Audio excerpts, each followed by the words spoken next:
You know, these days it feels like there's more excitement for remasters or remakes of classic games instead of new ones. It seems like a lot of these studios are really coasting off of the whole member berries of old rather than taking a risk on something new.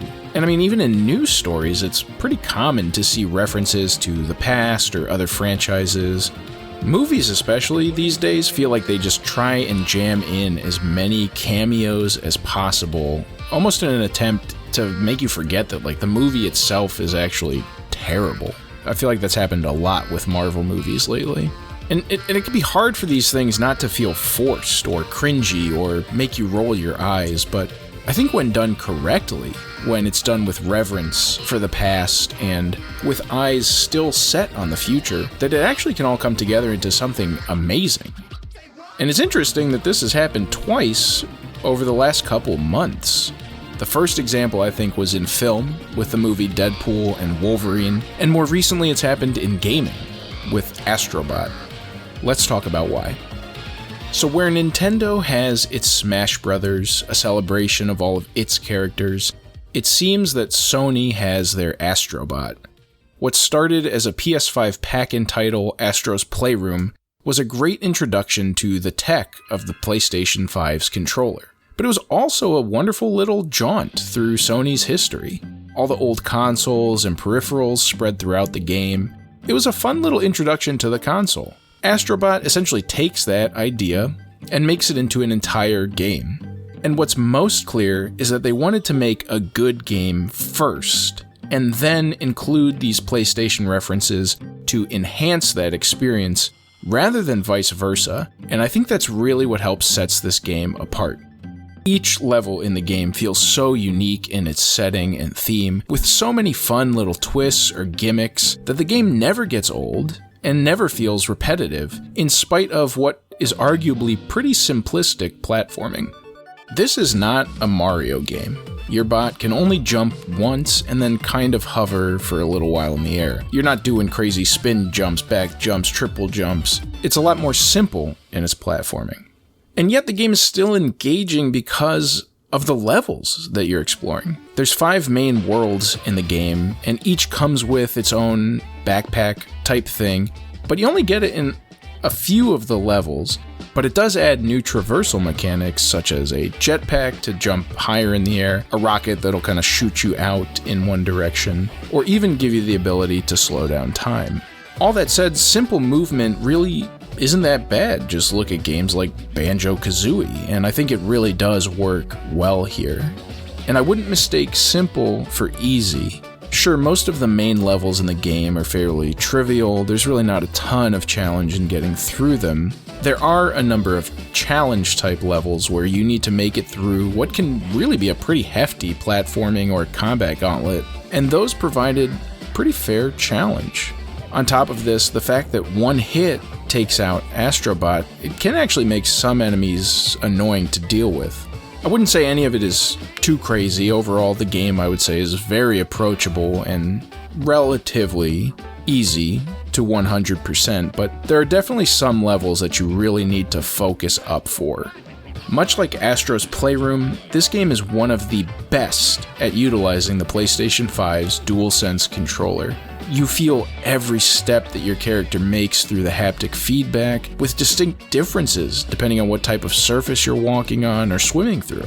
The PlayStation 5 controller really is a marvel that can add so much to a gaming experience, and yet it feels like no other games use it. It is such a shame that it hasn't been leveraged. It feels like such a wasted potential by so many other games. But Astro Bot really shows you what it can do, and really what it's capable of, and how much having those things in your controller can elevate a game and gameplay experience.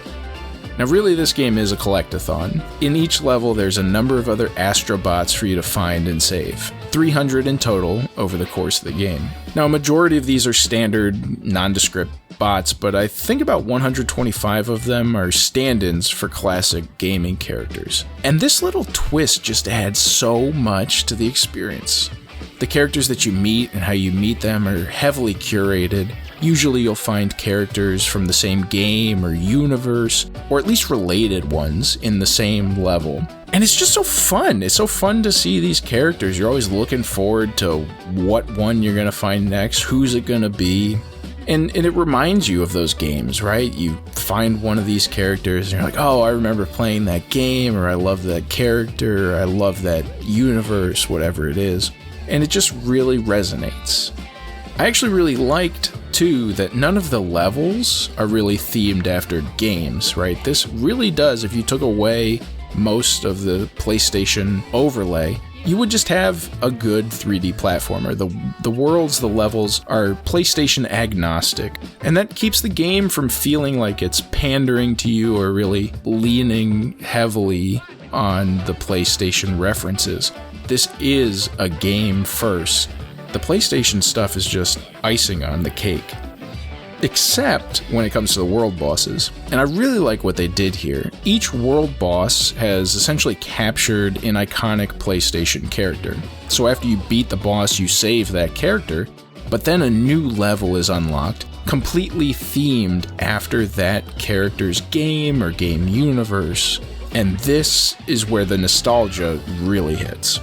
These levels are totally themed around the game, down to even your Astro Bot changing into the character that you saved, and even getting to use some of their weapons or just that game's mechanics within the level.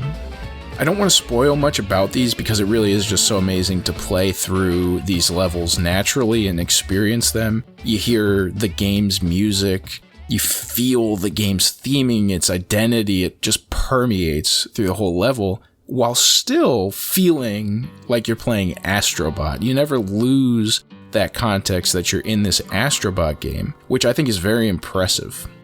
The game never jumps the shark or loses its identity, even when it's imitating entirely different games in potentially different genres.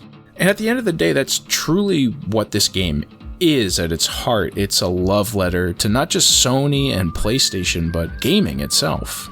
The joy that games can bring us, the special place that some of these games have in our heart. Yes, strip away all the cameos and special levels, and you do really still have an extremely polished and competent 3D platformer, or collectathon type game. Visually, the game is gorgeous, it's colorful, it runs great, the music is just bop after bop. But then you take all that and it just elevated even more by the additional dimension that all this PlayStation dressing brings. It connects with that deep part of you thanks to its reverence and respect that is given to all of the callbacks being made. The variety in levels, all the different little traversal attachments that you get, some of the gimmicks that some of the levels have, all the hidden secrets there are to find, really makes this game hard to put down. I played it to 100% completion in 16 hours or so over its release weekend. I can barely play a game for 16 hours in a weekend, period. But especially platformers, this is really not a genre that I go towards or gravitate to. I don't mind them, I enjoy them, I'll always buy the new Marios, things like that. But this game really took hold of me and didn't let go. I wanted to keep playing it, I wanted to see what the next levels were, what the game had in store for me. And I think that just shows how special this game really is. And I think that anyone who's a fan of games or gaming history, just in general, will really appreciate what they've put together here. So for a final rating, I give the presentation a 5 out of 5. The gameplay, a 4 out of 5. And there's really no story in a game like this, so we're going to go with references, 5 out of 5, for an overall rating of a 4.75 out of 5. And for value, it's worth it. Play this game. It's so much fun. It just brings joy. This is a joyous game. You're gonna have fun playing it, and it's so impressive because I think a kid could have fun playing it. I think you give this to a 5-year-old or a 50-year-old, and as long as they're gamers, I think they'll really appreciate this game. But what do you think? Am I crazy? I don't even know. Am I just a child at heart? Let me know in the comments below. What is your favorite reference in Astro Bot? I'd be interested to know. If you liked the video, why don't you like the video? Maybe subscribe to the channel so you can see more. and I will see you all with the next video.